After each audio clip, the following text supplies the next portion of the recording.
پښتون قوم سره خلکو څه سونه خپلو مشرانو خو به درته د قیوم خان د زمانې کیسې کړي که بس هغه سختې وي هغه قوم قوم شي چې دی د سختې نه روځي چې د سختې نه رونځي هغه قوم نه قوم کېږي او بلکل چې قوم جوړېږي او وطن جوړېږي نو وطن ته او قوم ته بیا د وینې ضرورت وي وخت او حالات په اوږو باندې ذمهواري در واچئ ستاسو د اختیار نشته چې تاسو دا ووایئ چې زه پکې دا ذمهواري منم او دا ذمهواري نه منم ستا نه تپوس نه کوي وخت او حالات او نو وخت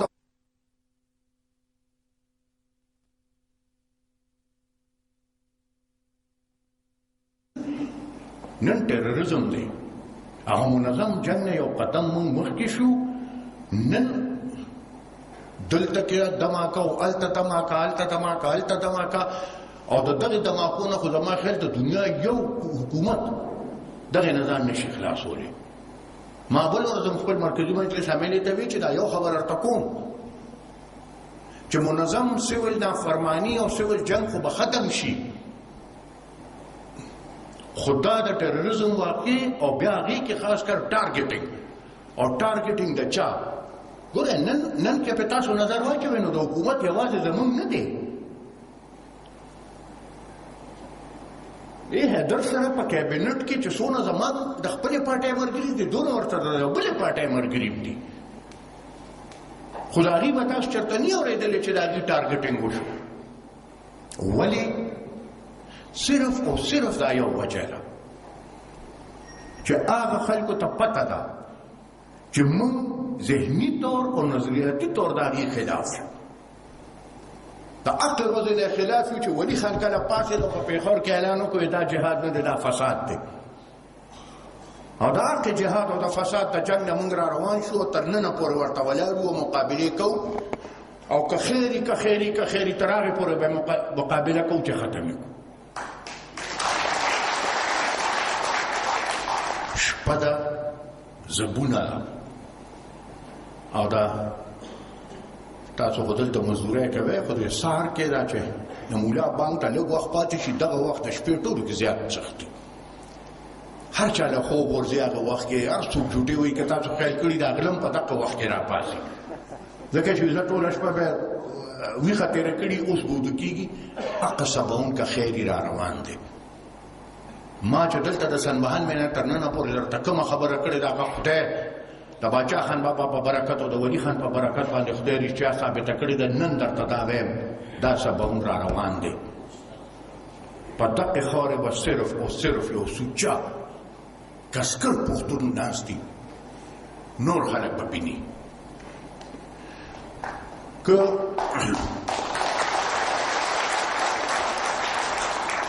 که د پښتون قوم د سختې او د تکلیف خبره کوم او دوی کې زه د کراچۍ خبره ونه کوم نو دا به هغه قصه ټوله نیمګړې پاتې کېږي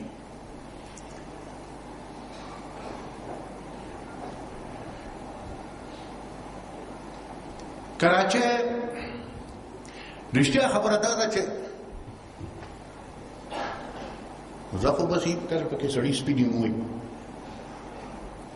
صدر صاحب په یو میټینګ راوغوښته زه یې راوغوښتم او مولانا فضل الرحمن یې راوغوښته وزیر اعظم صاحب هم صدر صاحب هم ویله کراچۍ باندې باز کوو نو چې باز شروع شو نو مولانا څه خبر وکړه نو ما داسې کتل ما ورته چې مولانا صرف یو تپوس درنه کړو په ایمان یې وایه چې دا په کراچۍ کې چې پښتون مري دا صرف او صرف د ANP پښتون مري وی چې نه نو مې ستا پکې مري که ستا پکې نه مري وی بلکل مري نو مې دا ایمان در کې شته چې خپل مړی راوچت کې وی نه نو صدر ته مخ ور واړوي چې په کراچۍ کې زما سړی مړ شي نو هغه ANP والی ځکه چې دی لیوني دي دی لاړ شي او دی هغه مړی راوچت کړي او چې کلي ته راشوي جنازې ته یې زه مخې ته ودرېږم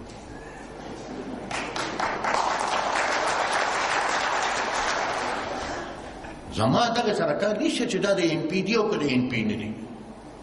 چې پښتون مري په ما د هغه حق دی زه به د هغه لاس راوچتوم، زه به د هغه د کفن غم کوم. په ما دا فرض دی چې زه خپل وطنه پورې راورسم. خو زه صرف دغې نورو خلکو ته یوه خبره کوم او دا مې ورته په مخ کړې ده. ما ورته چې په سن 47-48 کې تاسو ټول د هندوستان نه راغلی، نو چې راغلی نو په سند کې هم سندیانو ته وی چې مونږ اوس دلته یو حقیقت یو په سند کې او تاسو مونږ تسلیم کړئ.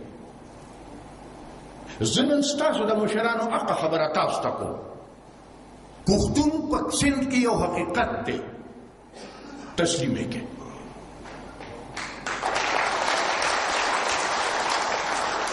ته د پښتون حیثیت تسلیم کا،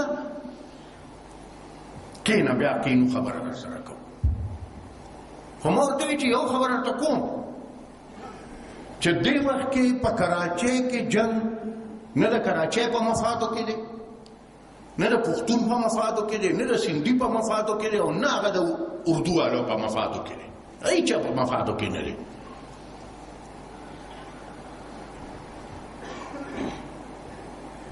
کینا خدای ګاونډیان کړو په کراچۍ کې. که ته ډېر سوالونه وکړې د دې ګاونډګیرۍ نه ته نشې خلاصېدی، او که زه ډېر سوالونه وکړم زه ستا د ګاونډګیرۍ نه نشم خلاصېدی. خو زه به تا تسلیموم، ته به ما تسلیموې. تاسو په یو شي نظر لږ واچوئ، کراچۍ کې دا غوبل اله زیات شو چې په لومړي ځل په کراچۍ کې ANP دوه د صوبۍ اسمبلۍ سیټونه وګټل او ځان له په اسمبلۍ کې یو حیثیت پیدا کړ، نو هغې سره حقه غم شو. ګنې مخکې به هم په دې سیټونو باندې د جماعت اسلامي خلک تله، دې ته په اعتراض نو، د جمعیت خلک به تله، دې ته به په اعتراض نو. خو چې کله پې زمونږ خلک لاړل نو دې ته په اعتراض شو. نو زه ورته میدان هویار نشم پرېښودی. ګورنر ما ته یو ورځ څه خبره وکړه، ما ورته ګورنر صاحب زه درته یو خبره وکړم، زمونږ په د سند ګورنر ما زه درته یو خبره وکړم چې زمونږ پښتو کې متل وي چې زما چې ستا شال ورسره سوځي، زما د څادر د خدای بیړي چپه کړي. ما ورته زه درته یو خبره کوم، ته به زما مازده بنده کړي، خو زما د مزدې په مقابله کې که ستا د سایټ یوه کارخانه ما نه وچلېده، زه به هم درسره پښتون نیم. یا بسم الله. ما ورته زما ستا جنګ په څه دی، د خدای ظالمه ستا د کور د ښځو څوکیداري پښتون کوي. په ایمان وایي چې د ښځو څوکۍ ته پښتون په ګېټ ولاړ یو که نی ولاړ. ما ورته چې په کوم ګاډي کې ته ځې هغه پښتون چلوي، کارخانه ستا ده، زه یې مزدور یم، نو زما دا سر په څه جنګ دی؟ او که دې بل شانې ورته وګورې نو ما ورته زما ستا نه حق ځکه زیات دی چې زه خو په دې ملک دننه د یو ښاره بل ښار ته ځم، ته خو د بل ملکه ما پسې راغلې دلته.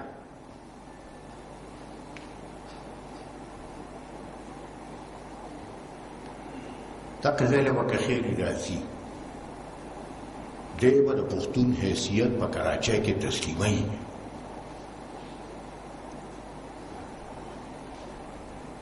هغې رښتیا خبره دغه خلک وایي یاره دا خاریو والا لږ زیات تیزي، اوس دا راپورټ قاسم والا دا اوس مسله چې وه نو ټوله مسله راوچته کړې م ستاسو ملګرو وه، ټوله مسله حل هم ستاسو ملګرو کړه. پریس ته ورته څه دی ډاکټر فاروق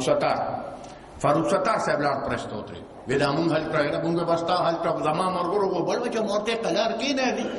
چې د چا مسله وه هغه خبر دي چې مسله ورله چا حل کړه. خو ما خپلو ملګرو ته هم یو خبره کړې ده چې ټوله دنیا په دې پیره چې که د مهاجر مقابله کولی شي په کراچۍ کې، نو هغه صرف او صرف پښتون کولی شي او صرف او صرف NP یې کولی شي.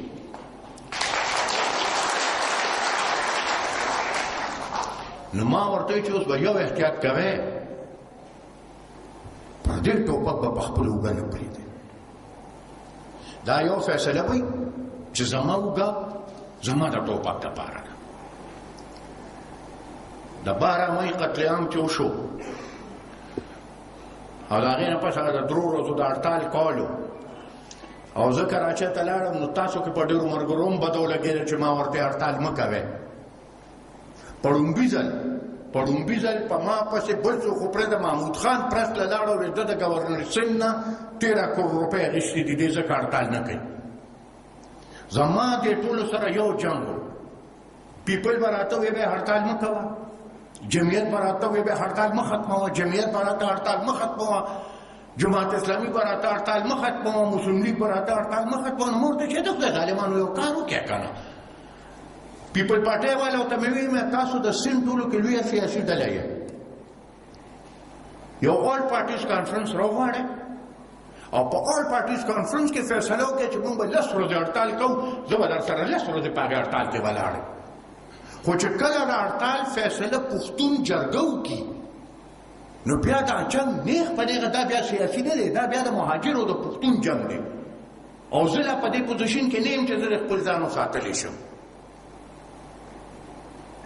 سیاسي جنګ دی ما ورته ایمان تیر کې چې تاسو ټول وایه چې ظلم شوی دی ټول وایه چې زیاتې شوی دی ټول وایه چې هړتال ښه شی دی نو راغواړئ په یو اے پي سي کار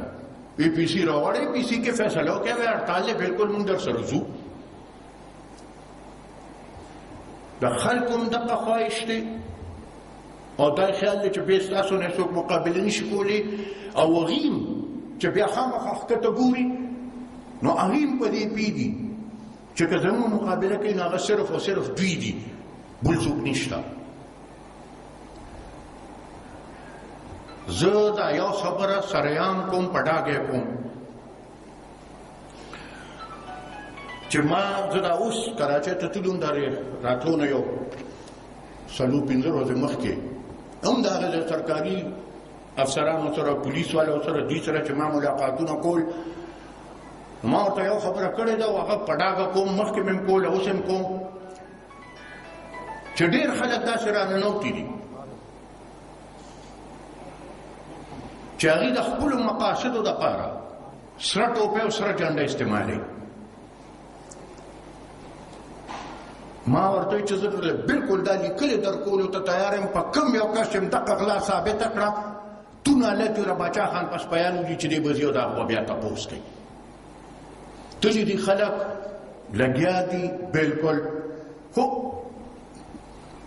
هلته کې د کراچۍ پرس کې دا یو تصور ختمول ډېر ګران دي